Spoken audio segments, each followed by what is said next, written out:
Good morning. Thank you for listening to WXOX 97.1 FM in Louisville, Kentucky, or perhaps you're listening on artxfm.com or our handy dandy free app on your phone. You can take us with you everywhere you go. This is LVA's Artebella on the radio, the show produced by Louisville Visual Art, and I'm your host, Keith Waits. And I've got three cool theater people here with me today. On Saturday, November 13th, theater companies across the globe will come together by producing their own local production of Music Theater International's All Together Now, a global event celebrating local theater. 9 Louisville theater companies, Center Stage, the Chicken Coop Theater Company, Company Outcast, Drag Daddy Productions, the Gilbert and Sullivan Society of Louisville, Faithworks Studios, Mind's Eye Theater Company, Redline Performing Arts, and Time Slip Theater have brought together talents from all across the Kentuckiana area, working in harmony to bring this unique opportunity to the stage at the historic Women's Club of Louisville, 1320 South 4th Street at 7 p.m. this Saturday. With us today, Jeanne-Marie Rogers, who is the Grand Poobah of the Gilbert and Sullivan Society, Jason Cooper, founder and artistic director of the Chicken Coop Theater Company, and Tony Lewis, executive director of Drag Daddy Productions. Good morning, all three of you. Thank you for joining me here today. Good morning.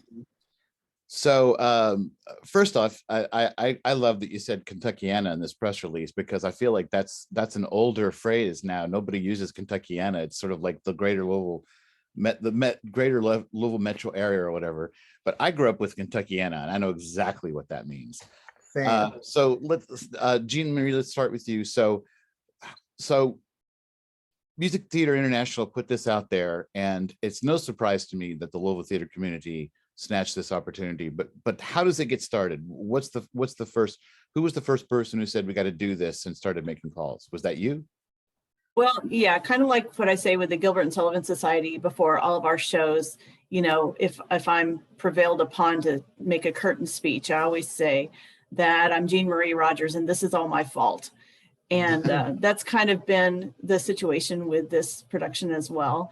I've been really for the last 3 years or so trying to have conversations with people in the theater community, partly to fill in gaps in my knowledge of how to produce theater, because I started doing it 10 years ago when I got the Gilbert and Sullivan Society off the ground.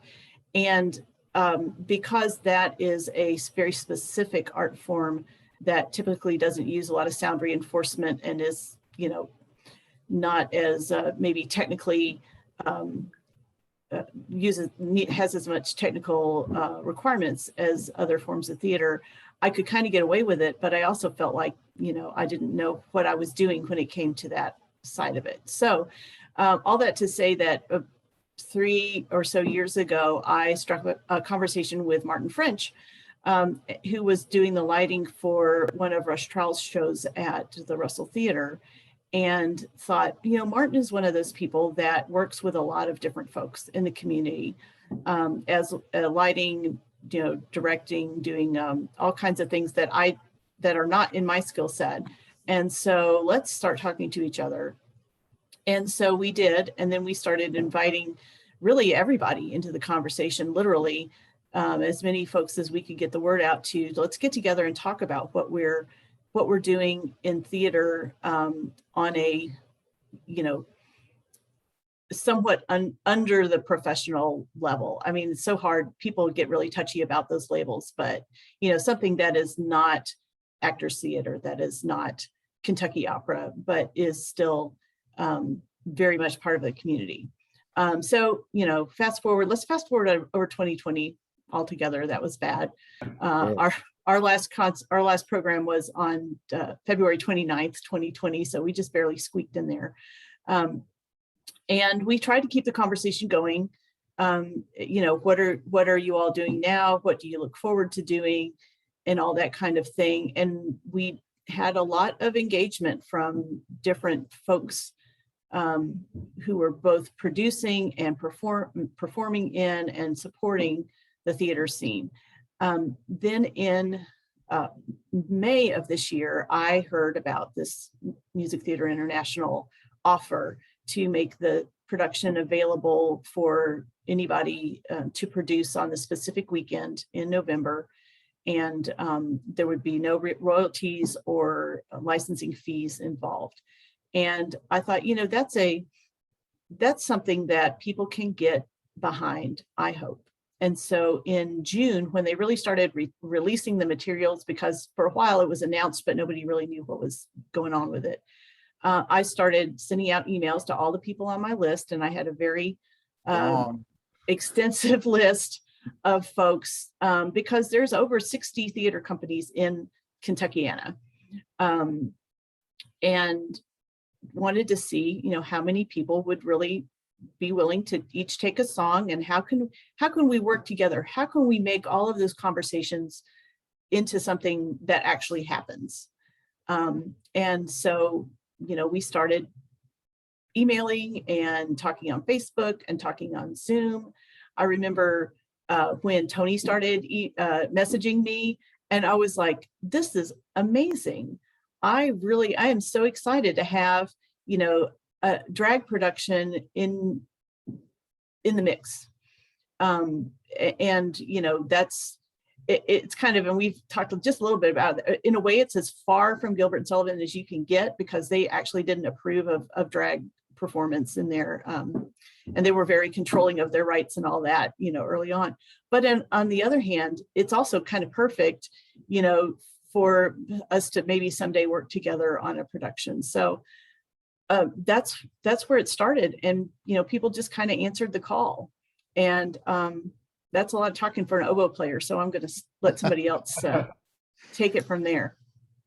Well, Tony, she talked about messages with you. I mean, and I would just say, like, Drag Daddy is sort of, to me, it's a fairly new enterprise. You've been around for more than a year. I mean, and Jason's company is new too, but he's been working in the theater community here for a long time. So what was your first reaction to it? What did you see as the possibilities for your company in this? Sure. Yeah. I grew up in Louisville. I lived in Chicago for about 18 years for college, and then years following. And then when I moved back, I definitely wanted to bring all that knowledge I had learned and experience to the theater community here. And I did see, I've always thought that putting drag into theater is such a smart thing to do that isn't done enough, because so many drag performers, they come from theater before they get into drag. And so a lot of other drag performers don't have theater experience, and they want it to increase their stage presence and level of performance beyond just lip syncing. So we started at the end of 2019, and then had a very robust schedule planned for the year we shall not name. And then we were one of the first shows back last spring. We did a show called Alice in Derbyland, and we were really trying to, come back as loud and proud as we could. So when Jason and Jeanne-Marie started to introduce the conversation to me, I just loved the idea, because I think we all do very different things in this city, and there's so much we can learn from each other, and show each other about different styles of musical theater, straight theater, what have you, opera. So I think it was just a no-brainer for me to want to be involved in the project, because I think there is so much to be gained from collaboration. My whole career in the arts, I've always just loved the idea of different artists coming together, whether that's always the most gentle road to go down. That's, a whole other question, but that's part of the creative process. So as soon as I heard about the opportunity, there was no question on my end of that it'd be a great opportunity for Drag Daddy to be a part of. And Jason, kind of the same question to you. What was your first reaction and getting involved? I got an email or a Facebook message from one of the companies. I think I was involved pretty early on, and it was very chaotic at first. There's a lot of just back and forth, and because you had to start somewhere, and we all were starting just with just an idea. So it took a while to sort of start scheduling. Okay, we actually have to talk about this. Let's face-to-face call. We have to get a list of, I think the first thing we did was go through that list of 60 something companies that Jeanne-Marie had, and like some of them I'm like, I don't think they exist anymore. I mean, there was a lot of sort of like fine tuning to get to who do we want to bring this to. I knew right away I wanted to be involved. My company, like Tony's, we launched in 2019 and then had big plans that were waylaid. But I've been doing theater in Louisville for years and years and years, and so I felt like I had sort of something to bring to the table. And then finally, it just sort of we got to whittle down to this number of companies. Some people bowed out. They thought this isn't for us at this time, for various reasons. And we just decided to keep going with it. And so I think Tony and I kind of got together and went to Jeanne-Marie, like, we'd love to take on a chunk of responsibility for this. And that way you don't have to be trying to do all this yourself. And from that point on, it really solidified. And the 9 companies were all on board. We've met together to look at, several of us met together to look at the venue. It's been a real collaboration from that point on, and communication has been consistent and clear. And it's just been really going well. Once you get through that muck at the beginning of trying to organize something with a lot of people with their own agendas and their own, and their own goals, it became really fun. And like, this was like a really exciting. Now I'm like, what, this is going to be a success, whether or not it's a full house or not, because we've been working on it for so long, and it's become such a real common project that we all are really proud of, and it hasn't even happened yet. Unification. I've been in that venue, and I remember when I went and I had no idea it was there. That is a beautiful kind of grand old theater space. Mm-hmm. I don't know what else happens there during the year, but it seems like, my guess is that it's perhaps underused. And for doing a one night performance, it's got a good number of seats and things like that. Mm-hmm. But let's talk a little bit about what is Altogether Now. What is that show? Is it a review, or like where's the music come from, the numbers? Like, what is the nature of the show that's going to be on stage that night? I don't know who. Jason, go ahead. It's a musical review.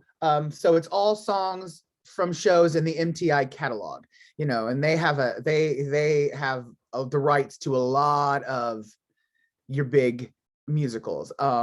So they chose, it's 15 slots, I believe, 15 the show will be 15 songs long, but for each slot they gave an option. Sometimes there were 3 songs you could choose from. Sometimes there were 2 songs you can choose from. Definitely they were pushing some shows from their catalog. You could tell. Kind of taking this as a marketing opportunity as well. Sure. But so you are kind of locked into the show they designed, but it's kind of a choose your own adventure type of musical review, because you got to choose from the list.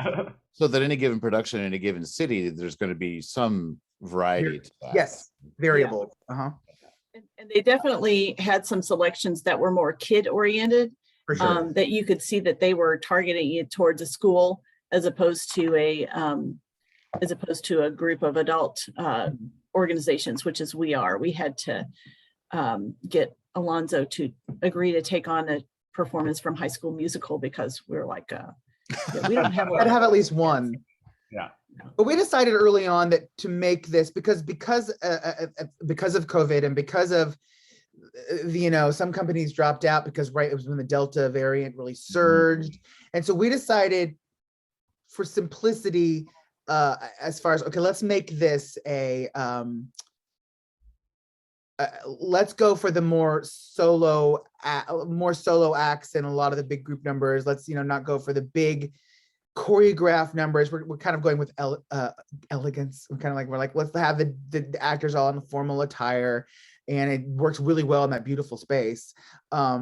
So we kind of modeled our version of the show, like our song choices, based off of where we were at the time with COVID, with sharing microphones with a lot of people backstage, and so it's like you said, you could go see another version of this. You go see another performance of Altogether Now, and there are there's some schools in Louisville that are doing it, and you could see a completely different show. Some of the songs, of course, be the same, but there'd be a lot of variables. And there is some personalization. There'll be 3 speeches throughout the shows that all of us producers and directors will be writing ourselves, kind of sharing our common experiences, what we all went through in 2020, and how we're trying to come back in a robust way all together now. And the reason they created this show, the MTI created this show, it is a global benefit for local theaters because they've been hit so hard. So it is the show itself is a direct response to the pandemic. So Jeanne-Marie, well, then is that, just to clarify, then is and by the way, I want to say you said Alonzo, that's Alonzo Ramon, who runs Redline Performing Arts. Correct. Who's been a guest on the show before. But Jeanne-Marie, so does as a fundraiser, does that mean that everybody participating, I don't want to get into the politics of it, but it is a benefit for all of the companies?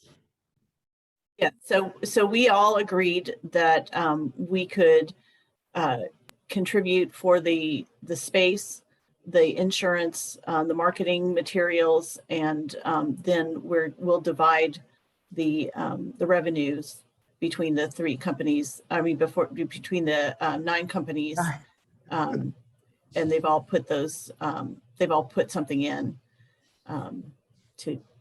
We anticipate at this point, I think that we certainly would break even. Nobody's going to be out anything, but hopefully we will have some good amount of funding for each company when it's over. Because, I mean, not to just to sort of belabor the obvious for a moment, I'm tired of talking about why it was a difficult year. And I think everybody doesn't need anything explained to them.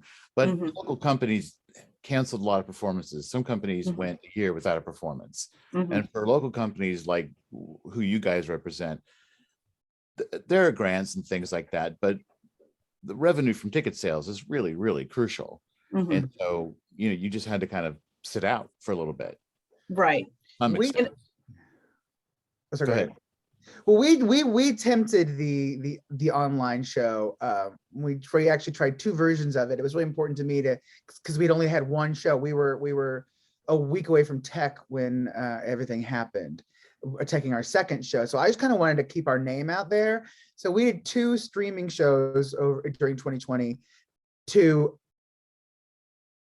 the different levels of I don't know if you call them success, but the audience for streaming theater just didn't show up. I mean, I think that was across the country.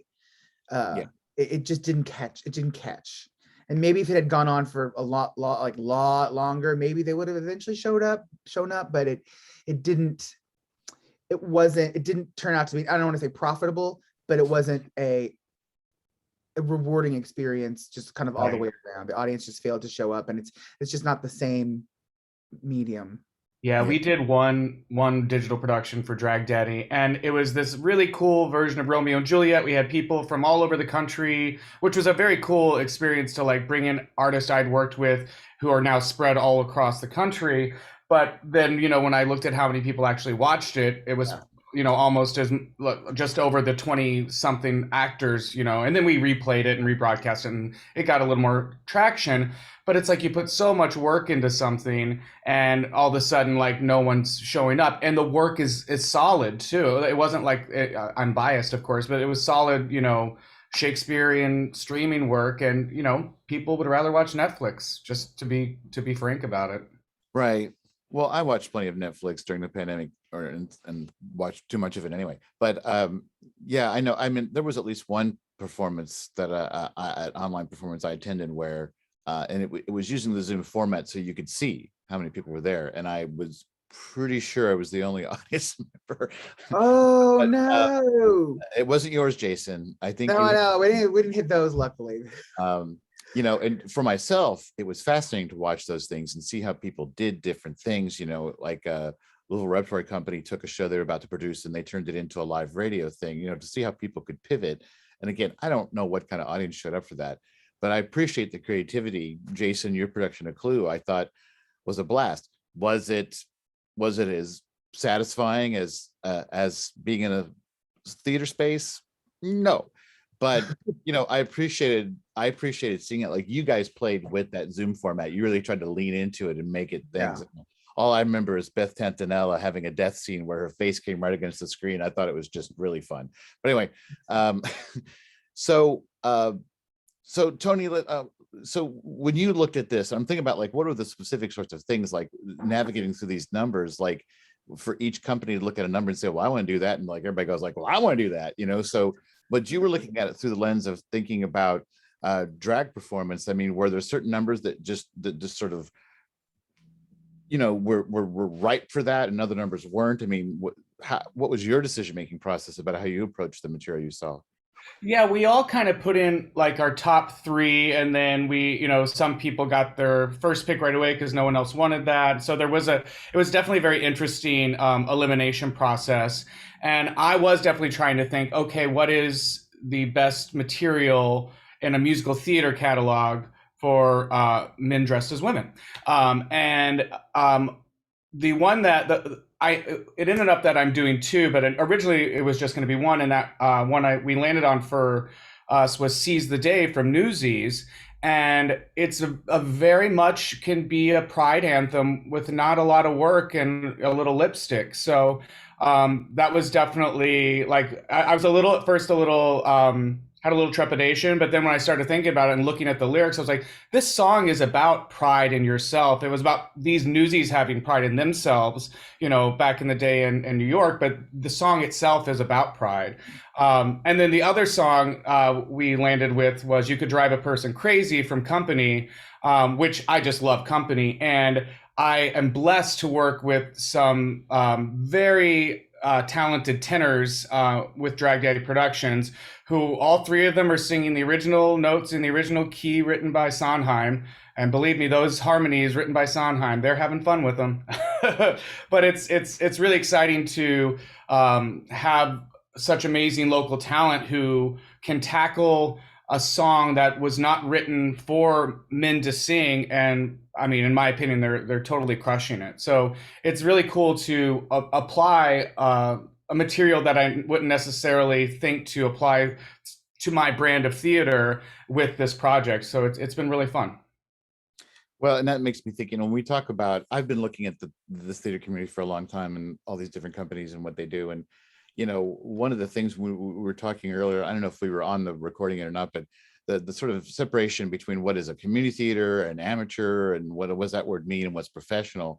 But what I have found is that, and I think this is why we have such a thriving theater community, is that there are a great many people who are doing any number of things to make a living because they can't make a living in theater in Louisville, but who have the skills and the talent and training, particularly when it comes to singing and maybe dancing, but dancing always requires a lot more rehearsal for productions, we all know. And so that, you know, I always think about when those people are like working their 9 to 5 or whatever they're doing, and then going home and grabbing a bite to eat and running to a rehearsal, and they may not be getting paid a professional wage to do that. They may not be paid anything to do that, but they're doing it because they're really motivated. And I think that's something I have a lot of respect for. You know, as somebody who really would just like to come home every night and watch Netflix, you know, that the level of commitment that is required there. I don't want to say that a professional person isn't committed, but when that's your job, that's different than doing your job and then finding the energy and time to go do the show. And I find there's all sorts of talented people. And Jeanne-Marie, I want to get you back in. You know, Gilbert and Sullivan Productions are a good example of that. And I know that maybe you've had some people who were professional when you were doing the productions I saw, but you know, just people doing it because they love it and they just need to do it, and it's just their thing to do. Jeanne-Marie, what is the Gilbert and Sullivan role in this? What are the numbers? Was there a Gilbert and Sullivan number in this? I'm guessing not. No, because Gilbert and Sullivan is no longer under license. But we did take on. Is it public domain? Yeah, they're all public domain. Yeah. So that's why I don't have the experience with the licensing end of theater, producing theater, you know, that other folks do. But we agreed to take on the more old-fashioned musicals that honestly other companies weren't as interested in. So it was a really good fit. And we ended up with a number from My Fair Lady. And that'll be, we're all having a lot of fun with it. And it does fit, you know, within the style of the performers that we have. Sure. So the other option for us was a number for matchmaker, or the number matchmaker from Fiddler on the Roof, and that ended up we took another option in that slot, which was fine with me, just fine. But we're happy to be in the mix. We do have a certain amount of crossover with our performers. A lot of our performers historically have been with Stephen Foster Story, which is another theater, a professional theater opportunity, but that is really geared toward the singer and more almost of an opera type person voice than a lot of community theater or musical theater in general is. And we have people who have been soloists with the Bach Society and other organizations. We have a kind of a weird mix of opera singers and choir singers, typically with the Gilbert and Sullivan Society. And to be honest, that's kind of carried through in the performers that we have for this show, because most everybody in the show has done Kentucky Opera, in our group has done Kentucky Opera, and they have and are currently serving as professional soloists or cantors at local congregations. So they are definitely professional singers, but not as much on the stage as other people in the theater community. But their voices, they keep their voices in good working order because they're singing on a regular basis. Yes. Yeah. Yes. And many of them have been singing throughout the pandemic because they've been the only music that's been happening with the congregations that they work at, because the choirs have not been singing. Right. Cool. Well, is there an individual director or person who was coordinating the production? No, we kind of all took on different roles, just based on some people had more time to get to the project, some people had less time to get to the project, but we've really just it's been very communal, especially because we did kind of decide to go with kind of a sleek concert style. We didn't feel like we had to worry about a connecting concept line throughout the numbers or anything. So you have to follow the order that they give you, the MTI. They've structured it for you, and you have to follow that song order, and the speeches have to go in a certain place. So that was all kind of given to us, but each individual company is sort of in charge of their own number. So do you think MTI was thinking about the possibility of clashing egos, and that it made sense to structure it that way? I don't know. I mean, I think a lot of companies are doing the whole thing. There's like I think there's several schools around the area that are doing it, and so it's not collaborative. I don't even know if it was meant to be collaborative, but Jeanne-Marie had that idea, and it's just such a great one. It's such, instead of why would you compete? Why would you have 9 productions? Theoretically, we each could have our own production of this. And we'd be fighting for audience. So it just is in everyone's best interest to do this together. Well, and not to mention fighting. Go ahead. Sorry, fighting for performers, because every company has people that work with multiple groups, and I've the lead soloist for my group has worked with Gilbert Sullivan for almost since the beginning of our establishment, but she's also branching out and was performing in Joseph, and will be performing with Mind's Eye in Guys and Dolls. And we have other, so it's a mix and match situation. And as Tony mentioned, I'm sorry, Jeanne-Marie. Oh, no, go ahead. Well, Tony mentioned we all put in like our top 3, like these are my 3 top choices. And as far as I know, everybody was, well, we'll just do whatever. I mean, like, I don't think there was nobody who was like, I either do this song or I'm out. There was none of that. Everyone was just very willing to just take on. And in fact, several companies were like, well, no one wanted to do this one, so we'll do it. And I mean, and that really, I think, is a testament to the spirit we're all approaching this with. There's been no ego. As we go into Tech Week. That's right. Now the rubber meets the road. We'll see. Right. If we do this interview after the production, will we have different stories to tell? You'll have to do 3 separate interviews, right? I won't speak to her. But we did have some interesting conversations, and I was glad that they happened. Rush Trowell was not available to be on this call because he's always got 5 shows going at a time. But he, pointed out to us not anything that the group had done, but that MTI themselves had structured. He felt that they had structured the show to be slanted towards primarily white performers, because even with the numbers that were chosen from shows with a strong,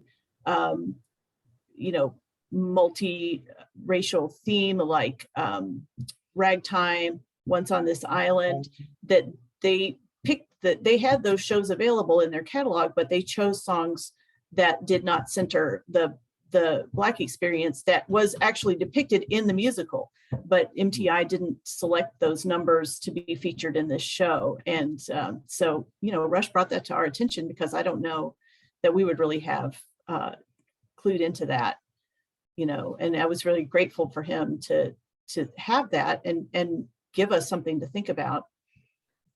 Well, it's interesting because we could probably, when you talk about if their catalog goes back through the history of musical theater, proportionally, there probably are many, many, many more white roles, but in the last 30, 40 years, I don't know, we've seen more and more musicals of greater diversity, and it seems like they should be there. Was there any sense that maybe the choice of numbers was about, like what Jason was talking about, like maybe some numbers were going to be too challenging or didn't fit easily into a review format? Well, when you've got Seize the Day from Newsies in there,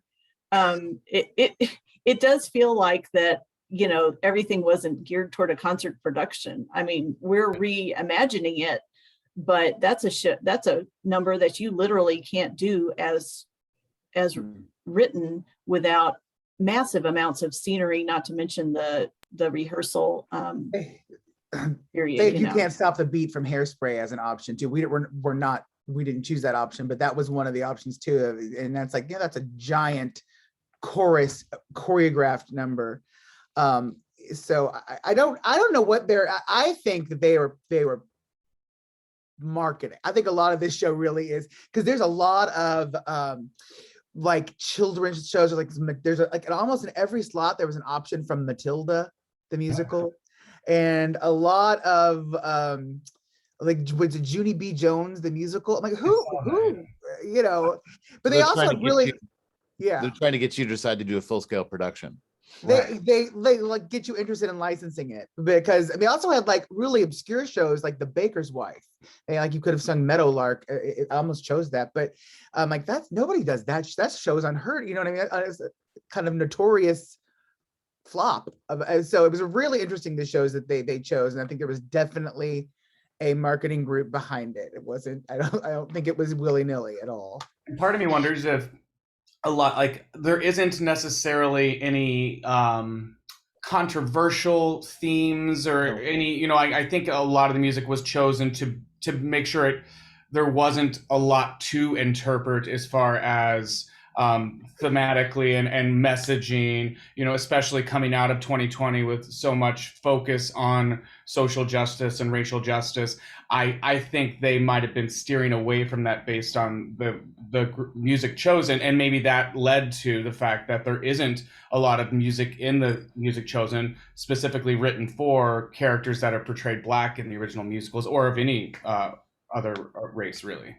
It's rather light. I mean, all the songs choices are rather light. I mean, there's Rent, there's a section from Rent, there's a section from Once on This Island, but they're not what you would call like the real heavy hitters from those shows. And they're beautiful. I mean, their songs are, but they're not the message driven right choices. Well, I suppose one could make it. I don't mean to apologize about anything, if Rush is making a valid observation, but I suppose that, again, you talk about how some numbers really demand the context of the show, or how do they fall if they aren't coming in a sequence in a narrative, and then without that context, does the number work the same way? But still, all in all, was there any room to add anything to go into their catalog and say, well, this is in your catalog, but it wasn't an option? No, it's pretty clear. But also, I think all the songs do work out of context.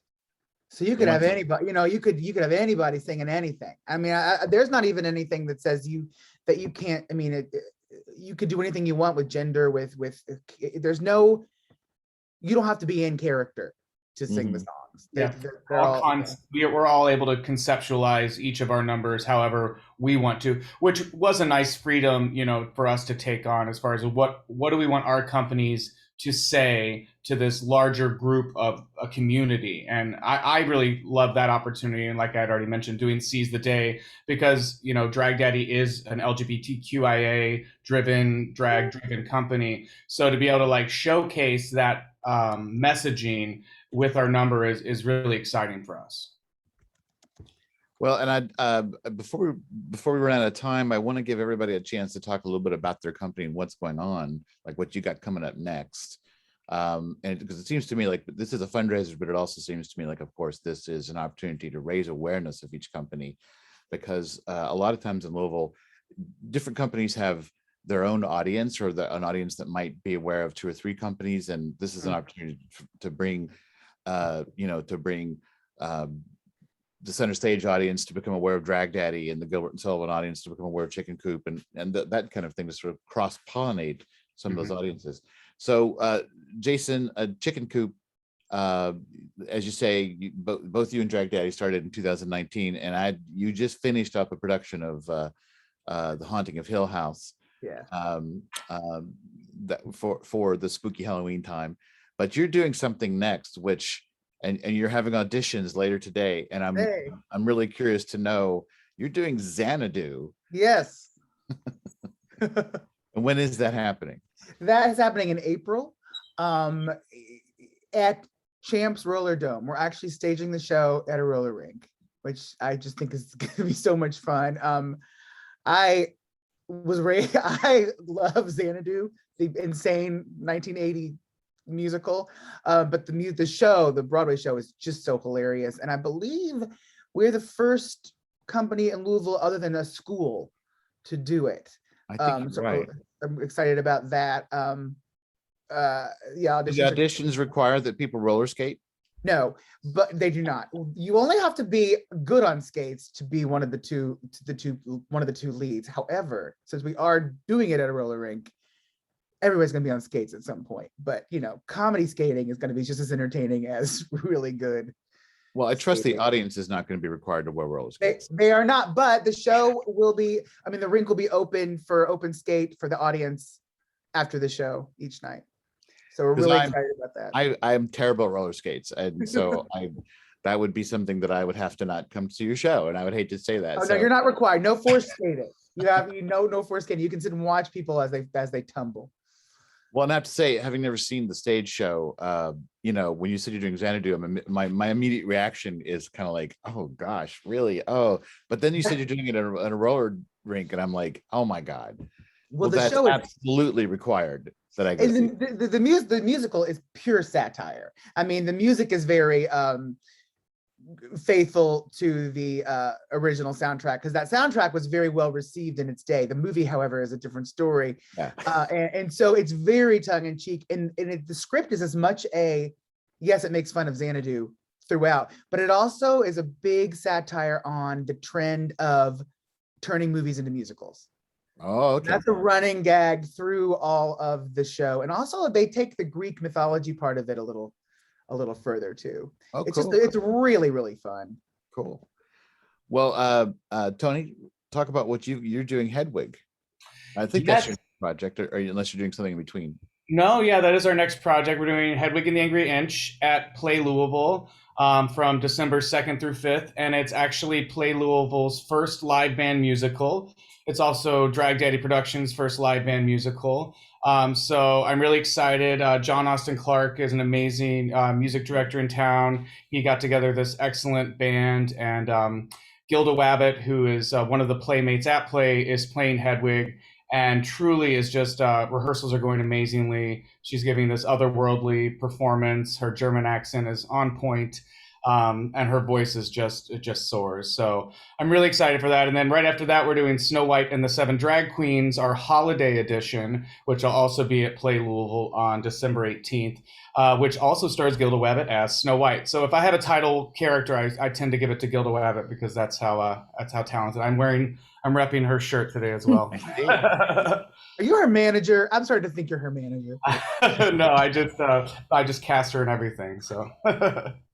So, which is not a manager, but something like a manager in a way. You're Right, promoting right. this in a way.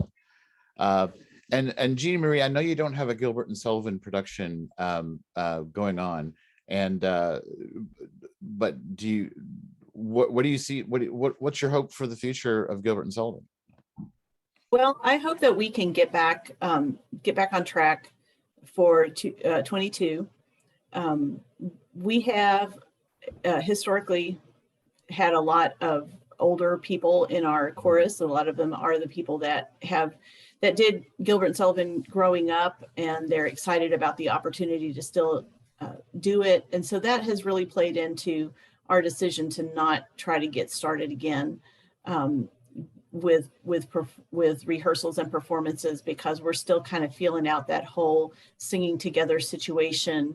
Right. And not always have, we used to have a lot of rehearsals in my living room, which it's not happening right now. So we want to make it safe for everybody. We want to make sure that we've got a really good comeback when we have one. So we're looking, hopefully there will be pre-show performances for Kentucky Shakespeare, because we've always done that. And a lot of times that's been as a promotion for an upcoming show. So that's kind of my target, is to put something together for that for next summer. That's going to lead into a full production in the fall. But I will also put in a plug for Mind's Eye Theater Company, because I'm really excited to be music directing their production of Guys and Dolls, which is going to be at Art Sanctuary in the end of February, beginning of March next year. Right. And you were teasing about a voice that's in that show, but they haven't announced their cast list, so I'm not going to ask you to blow the cover on any of that stuff. I feel like it's been out there on social media. Yeah, you got to scan your Facebook a little better there. Well, I know I read about Adelaide and Lieutenant Brannigan. I wasn't sure. Oh, and Nathan Detroit. Yes. I didn't know if they had posted a full cast. So Mind's Eye, I'm pretty sure Mind's Eye posted it on their website, but our Sarah Brown is going to be Sarah Tonini, who performed many leading roles with Gilbert and Sullivan. Right. So, and just to follow through, so I saw, if I got this correctly, that Valerie Canham was going to play Adelaide, and Greg Collier was going to play Nathan Detroit, and Craig Nolan Holly was going to play Lieutenant Brannigan. So I don't know who's playing Sky. Can you tell us that? So Sky is going to be James Thompson. James Thompson has a great voice. Yes. Okay. All right. Cool. If I'm the music director, I'm listening to everybody's voice. That's for sure. Well, great. I'm happy. Yeah, I'm excited about all these upcoming shows. We've as reviewers, we've suddenly gotten busy again. This coming weekend, there's so many shows. I don't even know if we're going to get them all covered. But I'm coming to see AllTogetherNow on Saturday. That's one night only. Yeah, bring all your friends. One night only. Yeah. We collectively thought that would make it more, because you can do it from the period of time, right? Is it? Yeah, it's one weekend. Yeah, so you could do Friday, okay. Saturday, Sunday. But we thought it'd be more of an event, something more special if it was a one night only. Don't miss your chance. So just to say it again, just so we do, AllTogetherNow is a global event that benefits local theaters in each community in which it is done. And it is November 13th at 7 p.m. at the Women's Club of Louisville, 1320 South 4th Street. That's just like a block away, I think, from the Central Park. The companies involved are Center Stage, the Chicken Coop Theater Company, Company Outcast, Drag Daddy Productions, the Gilbert and Sullivan Society of Louisville, Faithworks Studios, Mind's Eye Theater Company, Redline Performing Arts, and Time Slip Theater. Thank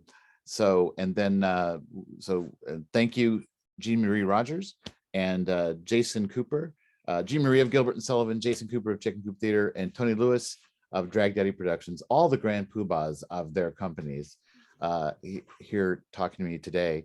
And if you want to find out more, so is there a website for this, or is it just like all your websites have something on there? I think all of our websites have something on there. And then there's a Facebook event where you can we're posting all the performers and the different companies involved.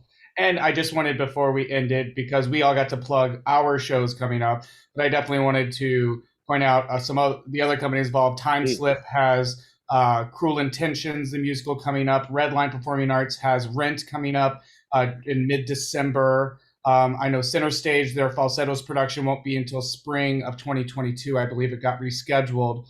Jason and Jeanne-Marie, you want to help me out? Those are the three. Rush Trial with Faithworks Studios has The Soul of Christmas coming up. And let's see, who did we not mention somebody? I think Company Outcast, they're still building their season. Oh, right. Yes. And then Mind's Eyes, Guys and Dolls. So there's a lot of stuff cooking. I know there's a lot of stuff cooking. There's a lot of stuff cooking. And I know Jason has said, like, and it's inspiring me to do it too. Like, I want to go see all of these companies' productions now. And I didn't even know that some of these companies existed until we did this. And now I'm making an effort. I know Jason said he is as well, to like go to everybody's shows if our schedules allow, because that's what we should be doing as a community, as a theater community in Louisville, and not focus on competition or there's enough art to go around and enough people to see it in the city that I'm really hoping this can be like a springboard to kind of a broader community interface with each other, and maybe an annual show like this where we would come together, with different material every year and figure out a really cool way to collaborate. I want to give a quick shout out to the Women's Club of Louisville, because their president, Trudy Wheeler, who recently retired as a drama teacher from Kentucky Country Day School, has really helped make this possible. And she wants to make their theater available for more productions and performances in the community. So I'm hopeful that she'll be able to do that. And we're kind of excited to be one of the first groups to lead the way. I was in that theater several years ago. Rush Trial did a show there, and he was only doing 2 performances, and I'd never been there. He had just 2 performances of the show on a Sunday, and I said, Rush, really, 2 performances on a Sunday? And I got there, and it's like 630 seats. And he filled it both times, and I thought, well, that's pretty good. That's pretty good. But it's such a beautiful theater. And it's again, as I said earlier, underused. So I'm glad. I never knew it was there, and I had no idea. I was stunned when we went to look at it. Like, this is beautiful. And it sits in the middle of this building. You wouldn't walk down the street and say, no. It's really hidden. So and that's one of the cool things about it. So, but we got to wrap up. So thank you guys again, Jeanne-Marie Rogers, Jason Cooper, Tony Lewis. Thank you so much for joining me this morning. Thank you, Keith. Thank you, Keith. Thank you.